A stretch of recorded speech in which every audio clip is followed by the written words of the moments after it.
Assalamualaikum warahmatullahi wabarakatuh. Sobat beriman, Bilal bin Rabah langsung memantapkan hati begitu memeluk Islam. Padahal waktu itu dia masih sebagai budak belian. Status paling rendah itu diembannya lebih sebagai warisan dari keturunannya dahulu. Bilal lahir pada tahun 580 Masehi di Mekah dari keluarga budak keturunan Afrika. Ketika dewasa, suatu hari dia diam-diam pergi dari pekerjaannya untuk menghadiri majelis Rasulullah SAW. Di sana, dia pun mengucapkan 2 kalimat syahadat. Waktu itu, umat Islam masih merupakan minoritas yang rentan di Mekah. Majikan Bilal amat begitu marah begitu mengetahui kepergian budaknya itu. Lebih murka lagi begitu mencurigai keislaman sosok keturunan Afrika ini. Bilal tidak membantah dirinya telah mengikuti ajaran Rasulullah SAW. Ia pun digiring ke tengah padang pasir untuk disiksa.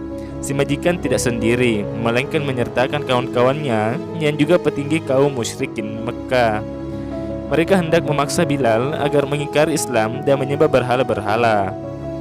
Badannya dibentangkan di atas pasir yang panas, matahari menyengat amat terik.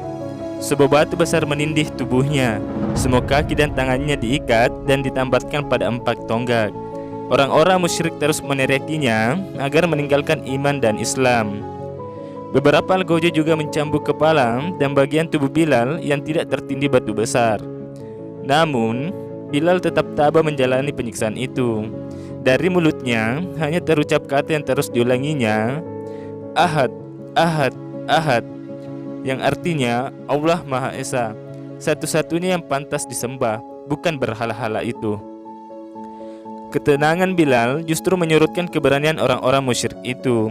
Mereka pun merayu Bilal dengan iming-iming harta dan kebebasan bila ia mau meninggalkan iman dan Islam.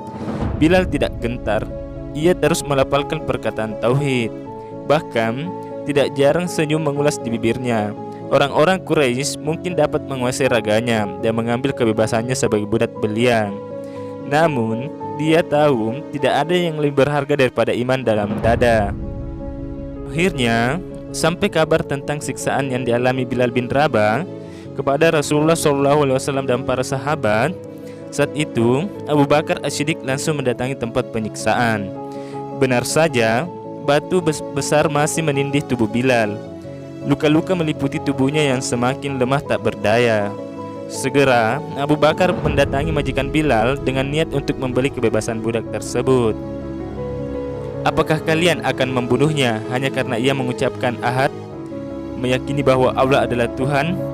Tanya Abu Bakar kepada Umayyah bin Halab, si majikan itu.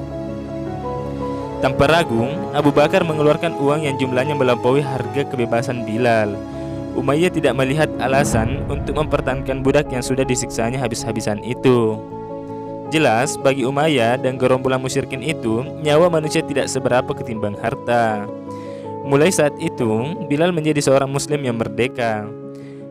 Abu Bakar lantas membimbing Bilal untuk kemudian bangkit kembali. Ia membawanya ke kediaman Rasulullah SAW. Dia berikrar di hadapan Rasulullah SAW bahwa akan selalu membela dan menerima Islam sebagai agamanya. Inilah watak militan yang begitu besar. Meskipun saat itu jumlah kaum muslim masih tidak sebanding di hadapan kaum musyrikin Mekah. Sobat beriman, demikianlah kisah tentang keteguhan hati Bilal dalam mempertahankan iman. Wallahu a'lam bishawab.